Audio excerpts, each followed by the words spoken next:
Nesse vídeo aqui eu vou te mostrar um indicador muito interessante que só tem em conta praticamente o volume para você poder tomar decisão de compra e venda. O autor dele indica que esse indicador é feito para scalp, para gráficos de 1 minuto, inclusive na publicação dele. E aí pessoal, para quem não me conhece, meu nome é Fábio, aqui no canal falando muito sobre trade sistemático, automação de trades, análise técnica. Se você gosta desse tipo de conteúdo, já se inscreve no canal, deixa seu like, vamos trocar uma ideia nos comentários, beleza? Então vamos para a tela, tô com o indicador aqui, o indicador é esse, Buyer Seller Scalping Indicator, tá? Desse rapaz aqui, eu vou deixar o link do indicador na descrição para quem quiser usar, tá? É só vir aqui embaixo, adicionar nos favoritos, tá? Clica aqui e você pode ter acesso ao código aqui também se você quiser, beleza? Eu vou colocar o indicador na tela e vou mostrar para vocês a forma que eu estava vendo aqui, que seria uma forma interessante de usar esse indicador, tá? Primeiro, o indicador é esse aqui, né? O que ele faz?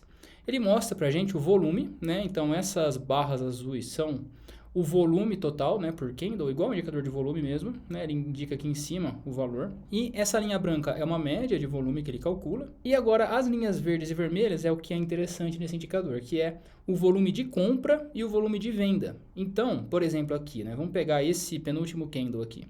O volume de venda desse candle foi muito maior do que o volume de compra, né, e somados, né, eles dão o volume total desse candle vermelho aqui. Né? O candle anterior, a mesma coisa. Né? Então, o volume de venda estava aqui em cima, o de compra estava aqui embaixo, e o volume total desse candle estava aqui em cima na barra azul. Né? Então, ele faz isso, ele mostra para a gente quais candles tiveram um volume de compra maior que o volume de venda. Né? Não necessariamente o candle, por ser verde, vai ter maior volume de compra, ou por ser vermelho, vai ter maior volume de venda. Tá? Na maioria dos casos, sim, mas não é a regra, tá? Mas como é a forma que eu estava vendo aqui de usar esse indicador? Então, minha primeira ideia foi a gente pegar candles com volume maior do que a média, né? Então, todas essas barras que passam da linha branca seriam candles interessantes de olhar. E aí a gente olha qual é o volume maior. Então, por exemplo, aqui, ó, vamos pegar esse exemplo aqui. Barra de volume maior do que a média e volume de compra maior do que volume de venda. Então, esse aqui, por exemplo, poderia ser um sinal de compra, esse candle aqui. Eu estou no gráfico de 3 minutos da PEP, 5 minutos, perdão, da PEP aqui. Eu já vou explicar para vocês como que eu escolhi a PEP, tá? Teria entrado nesse candle aqui e olha a alta que teve, né? Muito, para scalp, né? Uma alta muito significativa aqui, né? Se a gente pega, ó, 1,7 de lucro aqui nessa alta. Então é uma ideia simples, mas lógico, nem todo sinal vai funcionar de forma perfeita, né? Dá uma olhada aqui nesse sinal, por exemplo, de short, ó. Barra maior do que a média, né? E volume de venda muito maior do que o de compra, mas olha o candle verde, né? Mas tem uma sombra feia de queda aqui e tal, mas não foi um sinal muito interessante porque subiu depois, né? Se você fez um scalp muito curto aqui e pegou um candle só, teve 0,14%, né? Com muita alavancagem dá um lucro legal, mas não podemos dizer que foi um sinal muito bom, né? Agora, tem uma coisa interessante que é isso aqui. Essa tabelinha que ele coloca aqui do lado, que ele mostra a informação do candle atual, né? Então, aqui ele está falando, ó, o volume de compra é 18, tá em 18% e o de venda está 9%, né? Então, o de compra está maior do que o de venda, né? 12% a mais, 15% a mais. Então, essa informação é interessante. Já vamos voltar nela, você já vai entender o porquê. O que eu fiz aqui para facilitar a nossa vida e identificar os sinais? Eu criei esse indicador aqui em cima, que ele marca para a gente a condição que eu comentei, né? Que é a condição da barra acima da média e o volume de venda maior ou de compra maior, né? Então, ele marca aqui os sinais de short com a etiquetinha vermelha, né? E os sinais de compra com a etiquetinha verde, né? Então, ele dá uns sinais interessantes, né? A gente pode ver que os sinais estão bem legais até, não tão ruins não, estão bem interessantes, principalmente considerando que a gente não vai entrar em todos, né?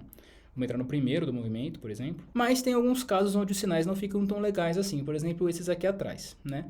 Então, o que eu pensei para a gente filtrar isso aqui de alguma forma, né? Eu pensei no seguinte, a gente vai usar um tempo gráfico superior. Então, aqui eu estou na PEP 5 minutos, eu coloquei aqui do lado a PEP em 1 hora. Então, aqui você poderia colocar a PEP em 4 horas, em 2 horas, enfim, na hora que for para ver, né? E aqui ele dá a informação para a gente do candle atual de 1 hora, né? Então, por exemplo, aqui ele está falando, ó, o seller, né, o volume de venda está muito maior do que o de compra nesse candle de 1 hora que está a informação aqui.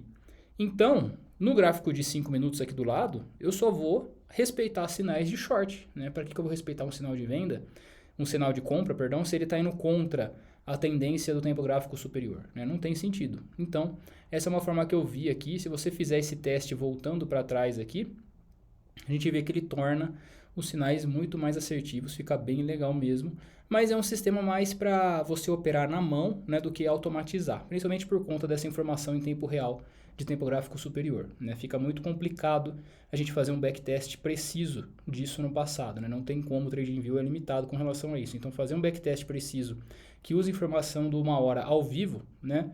Ele vai gerar repintagem, ele vai fazer um monte de coisa, então isso aqui é feito para você usar na hora, né? E não se importar muito com os sinais do passado, tá? Enfim, eu achei bem interessante essa informação aqui, esse sistema que usa praticamente só volume para tomar decisão, tá? Agora, como que eu escolhi a PEP e por que eu escolhi a PEP? Principalmente por causa do volume diário. Então, eu vim aqui na lista da Binance Futuros, filtrei aqui por volume e eu peguei a principal do dia, que é a que tem mais liquidez. É a moeda que vai tender a se movimentar com menos ruído, né, por estar com muito volume, né? Então, não vai ter aquelas sombras muito absurdas de falta de liquidez e tudo mais.